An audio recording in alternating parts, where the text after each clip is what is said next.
और अब बात चुनावी साल में प्रधानमंत्री नरेंद्र मोदी के राजनीतिक विज्ञान की, जिसने चुनाव की ओर अंगड़ाई ले रही सियासत में नई हलचल पैदा कर दी है। दरअसल जनवरी के आखिरी हफ्ते में समाजवादी राजनीति का बड़ा चेहरा रहे कर्पूरी ठाकुर को भारत रत्न सम्मान देने का ऐलान कर दिया गया। तो 10 दिन के अंदर ही राम मंदिर आंदोलन में बड़ी भूमिका निभाने वाले लाल कृष्ण आडवाणी को भारत रत्न सम्मान देने का ऐलान कर दिया गया। ऐसे में अब चर्चा चल निकली है कि क्या प्रधानमंत्री नरेंद्र मोदी ने भारत रत्न सम्मान के जरिए मंडल और कमंडल की राजनीति को एक साथ साधने की कोशिश की है, और क्या मंडल कमंडल के सम्मान का राजनीतिक विज्ञान बीजेपी को 400 प्लस के लक्ष्य तक ले जाएगा। रिपोर्ट है, उसी पर देखिए।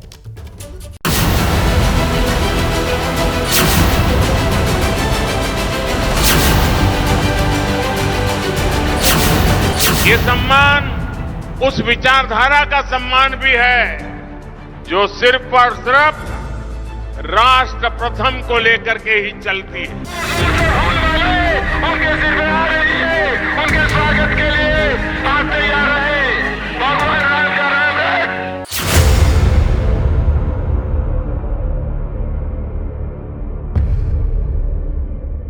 देश ने एक बड़ा निर्णय लिया है। ये निर्णय है जननायक कर्पूरी ठाकुर जी को भारत रत्न देने का। दो विचारधाराएं और अपने दौर की दो बड़ी राजनीतिक हस्ती, जिन्होंने अपने सियासी कौशल से उस वक्त की सियासत का रुख मोड़ दिया।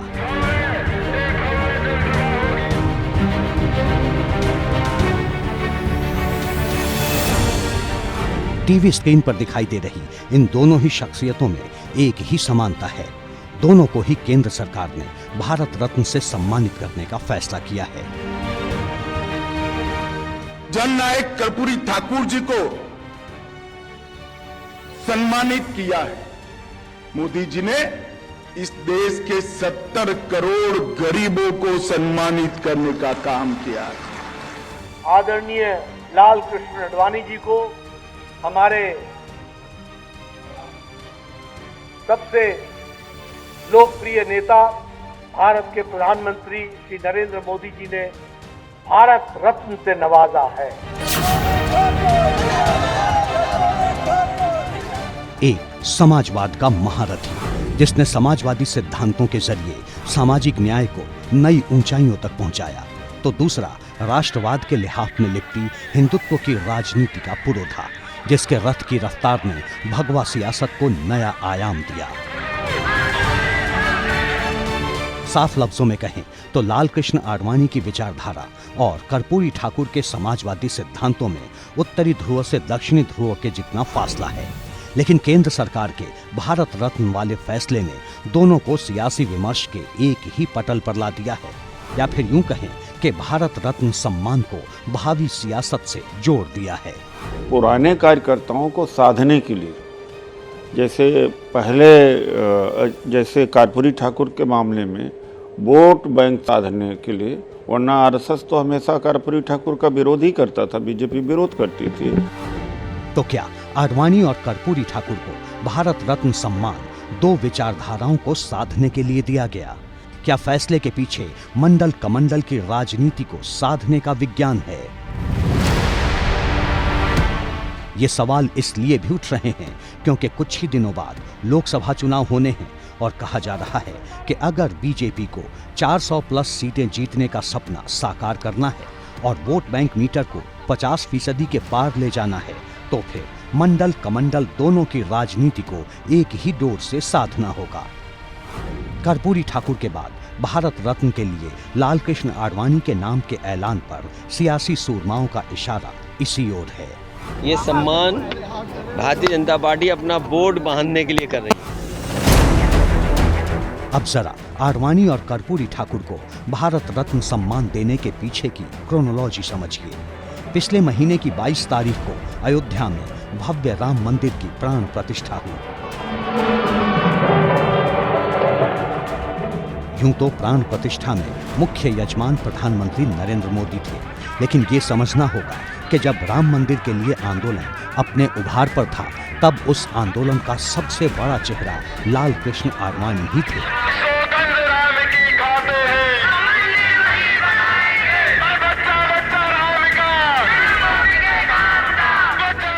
वो लाल कृष्ण आडवाणी ही थे जिन्होंने राम मंदिर के लिए सोमनाथ से अयोध्या तक रथ यात्रा निकाली। विवादित ढांचा ढहाए जाने पर आरोपी बनाए गए। जाहिर है कि जब राम मंदिर का निर्माण हो चुका है तो प्राण प्रतिष्ठा से पैदा हुई राम लहर पर बीजेपी अपना नाम कहीं ज्यादा गहरे अक्षरों में दर्ज करवाना चाहती है। इसके लिए भारत रत्न सम्मान से बड़ा रास्ता और क्या हो सकता है।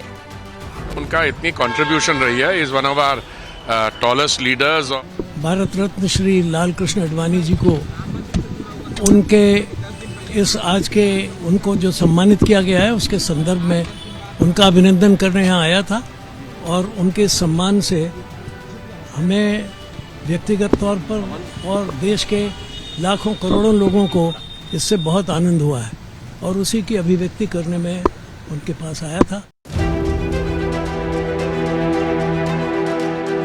हालांकि बीजेपी कहीं भी किसी भी मंच से राम मंदिर आंदोलन में लाल कृष्ण, ये बात और है कि विपक्ष के कुछ नेता मानने को तैयार नहीं। इनमें बड़ी संख्या मुस्लिम वोट बैंक की राजनीति करने वाले नेताओं की है। हम ये इस बात को कतई नहीं मान सकते कि ऐसे शख्स को आप अवार्ड दे रहे हैं जो भारत में हिंदू मुस्लिम फसादात हुए और उनकी मौजूदगी में बाबरी मस्जिद की शहादत हुई। इस देश के 40 बरस, तकरीबन 40 इयर्स, 4 दशक उस विवाद में गए हैं। हमने अपनी ऊर्जा उस विवाद में खोई है जिसके जनक थे आडवाणी जी, मंदिर मस्जिद विवाद। अब तो मुझे लगता है कि क्या ही कहें, एक पैराडाइम शिफ्ट हुआ। हालांकि इन बयानों से बीजेपी को कोई फर्क नहीं पड़ता, क्योंकि बीजेपी को जो संदेश देना था वो दे चुकी है। सवाल है, कल तक कर्पूरी ठाकुर को भारत रत्न सम्मान देने के फैसले का स्वागत करने वाले लाल कृष्ण आडवाणी के नाम पर लाल क्यों हो रहे हैं? इस मामले में कांग्रेस नेताओं का बयान बेहद नपातुला है।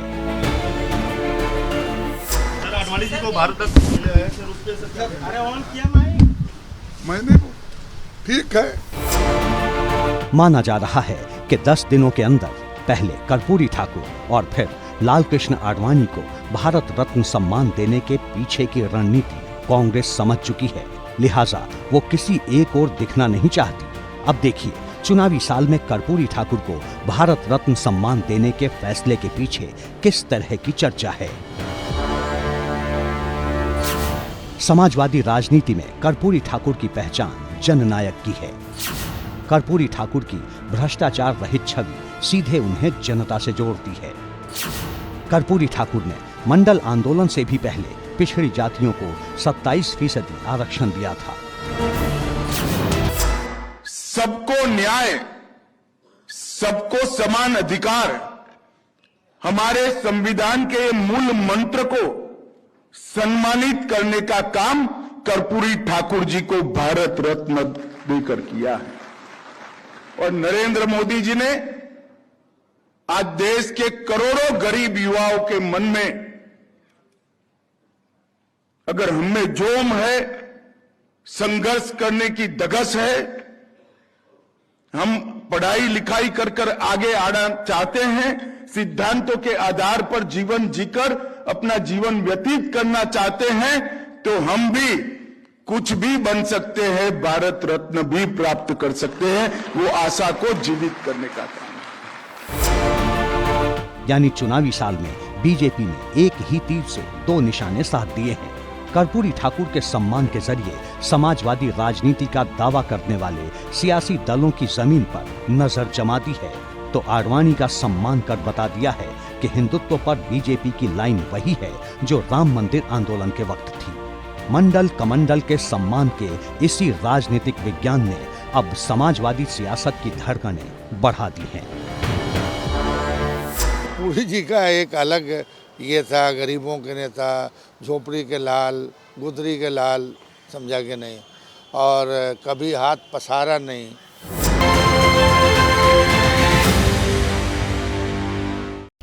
तो पहले कर्पूरी ठाकुर को मिला सम्मान भारत रत्न का और उसके बाद लाल कृष्ण आडवाणी को। तब ऐसे सवाल पैदा हो गए। जैसे ही घड़ी का काटा दोपहर 2:30 पे आए, बबीता जी का दिल सास बहू साजिश के लिए मचल जाए। और ये है इनकी बहू, पूरे दिन ऑफिस की टेंशन हो जाए गॉन जब ये करें अपना फेवरेट शो फ्री टाइम पे ऑन। इनकी तरह आप भी देखें अपना फेवरेट शो अपने टाइम पर और डाउनलोड कीजिए एबीपी लाइव ऐप अपने स्मार्ट टीवी पर।